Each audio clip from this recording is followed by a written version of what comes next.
మళ్ళా నా జీతం అయితే మళ్ళా కట్ చేసుకుంటారేమో భయం వేస్తుంది నాకైతే. చాలా దారుణము. మొన్న ఒకసారి కెమెరా కొట్టింది, ఇప్పుడైతే మళ్ళీ ఇప్పుడు బండి అయితే యాక్సిడెంట్ అయింది. ఏడ మళ్ళీ నా జీతం పట్టుకుంటారు, ఇది ఒక భయం వేస్తుంది నాకు. అసలే నాకు అర్థమే కావడంలో నాకు పరిస్థితి. చూపించా చూడండి, బండి తగిలింది. మా మేడం వాళ్ళు ఏమంటారో తెలియదు. బండిలోనే ఉన్నారు మా మేడం వాళ్ళు కూడా. ఇంటికి పోయిన తర్వాత ఏమంటారో ఏమో తెలియదు, తర్వాత చెప్తా ఏమన్నారు అనేది. అసలు ఏం జరిగిందిరా అంటే, నేను కోయట్ సిటీకి వెళ్తా ఉన్నాను. మా మేడం వాళ్ళు కూడా బండిలోనే ఉన్నారు, వాళ్ళ కూతురు మా మేడము. నేను పార్కింగ్ చేసుకుందాం అని చెప్పి రైట్ సైడ్ వెళ్తా ఉన్నాను.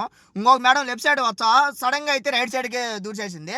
నా బండి అయితే తోసుకొని వెళ్ళింది. ఆ బండికి అయితే పెద్ద దబ్బే, నా బండికి అయితే చిన్న దబ్బే. మా మేడం వాళ్ళు అడిగినారు బండి దిక్కనే, చిన్న దెబ్బ పెద్ద దెబ్బ అని అడిగేలాగా. నాకు తెలియదు మేడం, మీరే వచ్చి దిగి చూసుకోండి, మీరే మాట్లాడుకోండి, నాకు సంబంధం లేదు మేడం చెప్పాను. ఓలే దిగి మాట్లాడుకొని మొత్తానికైతే నాకు నుంచి డబ్బులు లేకుండా ఉన్నాడు అయ్యా. మా మేడం అయితే ₹1 తీసుకోవద్దు, నీదేం తప్పులేదు కదా, ఆమె వచ్చి గుద్దింది కదా, ఏం కాదులే, పర్వాలేదులే, చిన్న దెబ్బే అని చెప్పింది. సరే అని చెప్పి అప్పుడు మధ్యాలు వచ్చి మనస్ఫూర్తిగా అయితే అన్నది. నేను తప్పు లేకపోయినా కానీ నువ్వు ఎందుకు కడతావు డబ్బులు అని మీరు అనుకోవచ్చు. మా మేడం ఇంటి తిడతావు, నా జీతంలో అయితే కట్ చేస్తుంది, నేనేం మాట్లాడలేను, అందుకని చెప్పి భయపడతావు నేను. మొత్తానికి అయితే మా మేడం అయితే వాళ్ళ కూతురు ఉన్న వల్ల సేఫ్ అయిపోయాను నేను.